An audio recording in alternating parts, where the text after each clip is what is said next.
এদিন বিকেলে কালনায় জল ও স্থলপথে গঙ্গার ভাঙনে ক্ষতিগ্রস্ত এলাকা ঘুরে দেখলেন আল্লাহর মহকুমা শাসক সহ মহকুমা প্রশাসনের বিভিন্ন কর্তারা। দুদিন ধরে বৃষ্টিতে কালনা মহকুমার বিভিন্ন এলাকাতে জল জমার পাশাপাশি পারলাম ফেরিঘাট সংলগ্ন বেশ কিছু এলাকায় ভাঙন দেখা গিয়েছে। সেই জায়গাগুলি এদিন সরেজমিনে খতিয়ে দেখলেন মহকুমা শাসক এবং মহকুমা প্রশাসনের আধিকারিকেরা। এসডিও এদিন বলেন, ভাঙনের জায়গাগুলিতে যাদের ঘরে জল ঢুকে গেছিল এমন ৬৭ জনকে সরিয়ে নিয়ে যাওয়া হয়েছে।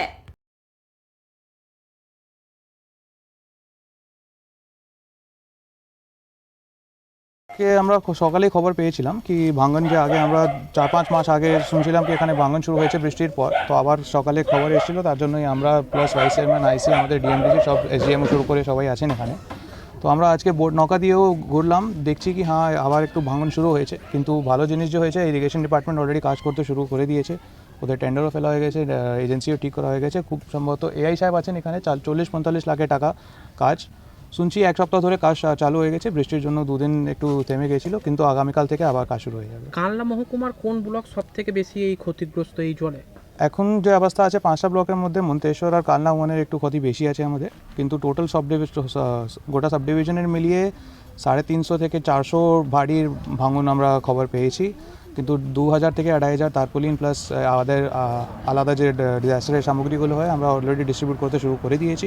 এরকম যেখানে কোনো জল ভর্তি আছে এরকম কোনো ইনফরমেশন নেই, থাকলেও কিন্তু কন্ট্রোল রুমে, ডিস্ট্রিক্টের কন্ট্রোল রুমে আমাদের ভালো করেই প্রচার করা হয়েছে। ইনফরমেশন থাকলে আমরা মুভ করতে পারি। আচ্ছা, বেশ কিছু মানুষকে শিফট করানো হয়েছে, সেটার সংখ্যা কত?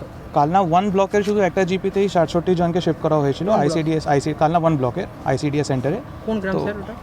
গ্রাম পঞ্চায়েত কোনটা আছে? হাতকালনা গ্রাম পঞ্চায়েতের একটা আইসিডিএস এর ৬৭ জনকে ওখানে ড্রাই রাশন দেওয়া হচ্ছে, আর প্লাস সার্পোলিন সব দেওয়া হচ্ছে ওদেরকে। এরকম কোনো বাড়িতে ক্ষতি হয়নি, কিন্তু আমাদের ইনফরমেশন ছিল কি ওখানে জল বাড়তে পারবে, তার জন্যই প্রিকশনারি মেজারের হিসাবে ওদেরকে শিফট করা হয়েছে। আচ্ছা, আরেকটা হচ্ছে কি, কানলাতে বেশ কিছুদিন আগে কাঠিগঙ্গা এলাকায় যে ভাঙন আপনি আজকে দেখলেন, সেই ঘাটটাকে বন্ধ করে দেওয়া হয়েছিল ডেঞ্জারাস ঘাট হিসাবে, সেটাকে আবার খোলাও হয়েছে, সেইখানেও আবার ফের ভাঙন শুরু হয়েছে। ওই খোলা হয়েছে, ওই যেহেতু ইরিগেশনের যে কন্ট্রাক্টর আছে ওরা কাজ করছে এক সপ্তাহ ধরে, কিন্তু আজকে থেকেও গতকাল থেকেও আমাদের সিভিল ডিফেন্স ভলেন্টিয়ার ওখানে তানাত করা আছে। আবার আমরা বলছি কি কাজ করার জন্য শুধু যে কাজের যে লোক আছে ওরাই যেতে পারবে ওখানে, নর্মাল মানুষের জন্য এন্ট্রি বন্ধ করা, মানে ওটা কি বন্ধ করে দেওয়া হচ্ছে? বন্ধ করা দেওয়া হচ্ছে।